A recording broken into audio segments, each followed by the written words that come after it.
Hello, everyone. Week 9 of the 10-week series is about to begin. And we can't believe it that's really happening. Terry Earthwind Nichols here, Evolutionary TV with the Always Beautiful. Oh, thank you. Linda Vetras Nichols. My partner. Incredible. My wife. Okay, enough brevity. Tonight, we're talking about creating healthy detachment. Interesting subject, I must say. And well, Linda, why don't you start out? What are we talking about with creating healthy detachment?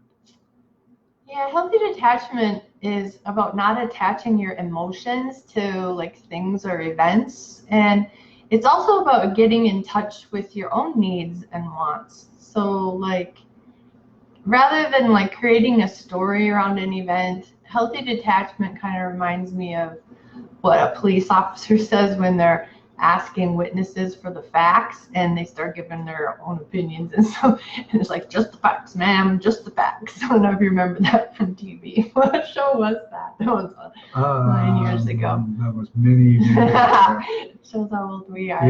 Yeah. You know, we really got to give it to first responders because they have to keep cool in a major emotional event. Yeah, and stay in healthy detachment. And remain healthy on it, and sometimes that doesn't work. And that's what we're in the suicide prevention 10 weeks business. Yeah. This series, the 10 weeks of suicide, one day, one moment in time, something was taken away from you. One of you could get it back, and it could be something as simple as watching something horrific. Okay, that was walled off. You don't even remember it. Exactly. But it's controlling your behaviors after that and consistently controlling them. So, yeah. We have some exercises and things that we even do like in the CR process, right? In the CR session. Okay. One of the things I do with my book in 30-day clients is I have them put their hand out and pull their fist into their second chakra, which is the sacral area, and just kind of that pinky finger of their fist, and then just do 3 belly breaths to get them fully present. When you're fully present, you're in healthy detachment. And another idea we have is the hand over the forehead. We've shown you guys that before, and that gets logic over into the emotional pictures that you're like running, right? And it's almost as if there's 2 wires coming out of the brain on the left side and the right side, and energetically when your hand, or you can even do this with your thumb and your middle finger, when your hand goes on your forehead, those wires cross, and like I said, gets logic into the emotional pictures you're running. And the emotional pictures you're running are very much a part of the story. It's like a movie player. Yeah. And we've taught you before on other videos about making decisions. Left hand over the heart, because the left hand releases energy and brings in energy. So by connecting to make an informed decision or a correct decision for you, then this connection is there. Now, how many of you guys watching tonight, I know I have, seen my grandmother do this all the time. Oh, I don't know what we're going to do about this. We're just going to have to think about it. That's what she was doing, integrating logical thought with the emotions and everything else that was going on there so that she could control where she was going and what she was going to do. And I never saw her change her mind after she made a decision. I never saw her change her mind for nothing, because it was very seldom that anybody even questioned it. Okay, Grandma says, let's go.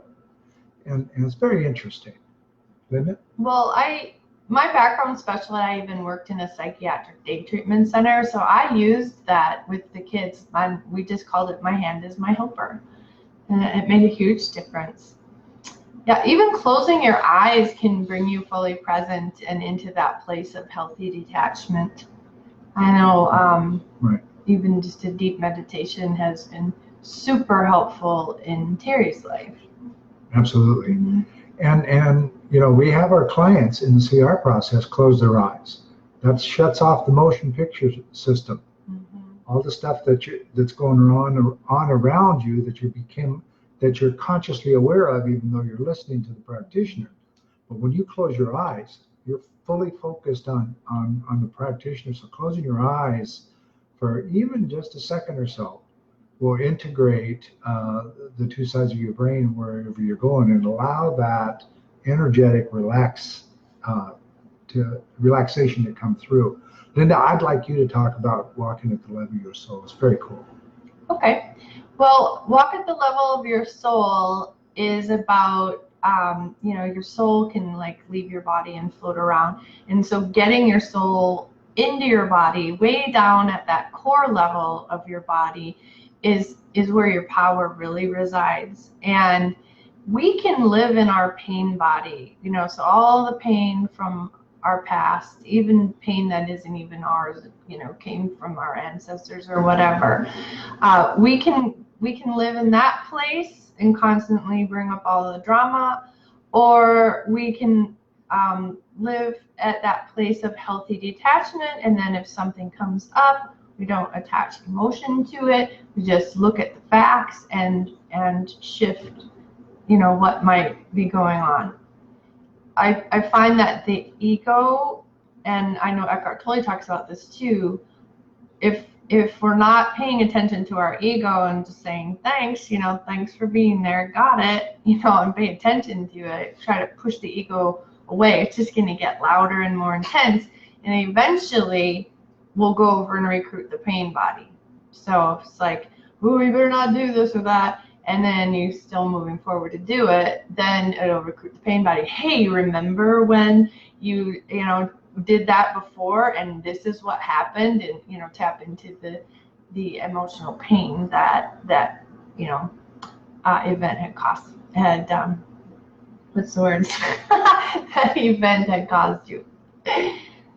Well, another good one that Linda reminds me of quite regularly is taking 3 belly breaths.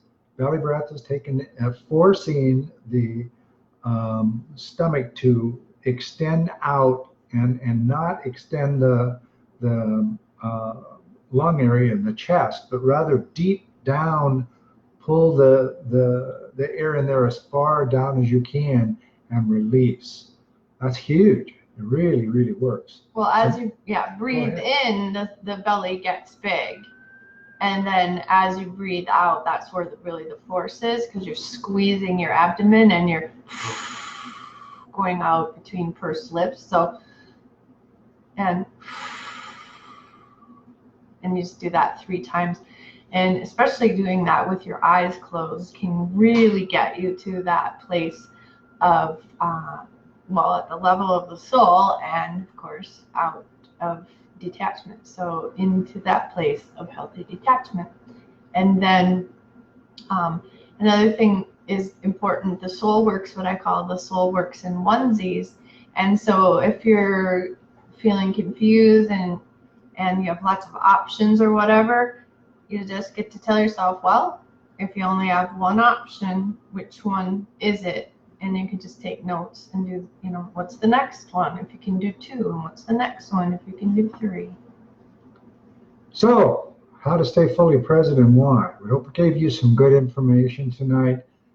This will be the last week of posts 3 times a day. Next Wednesday night will be the wrap-up live. We're going to go back over the previous 9 weeks, 10 weeks, however you want to count it, and go over some of the highlights and some of the comments that we received as well. I think it's going to be a fun time, very informative. We promise not to take more than 6 or 7 hours. Just kidding. And we're going to keep it reasonably short, probably 30 minutes, I don't know. But it will be live, so you can certainly join in, and we look forward to seeing you there. Absolutely. Okay, take care. Thank you very much for coming in and seeing us. And send this out to people, Linda. Good night. Good night.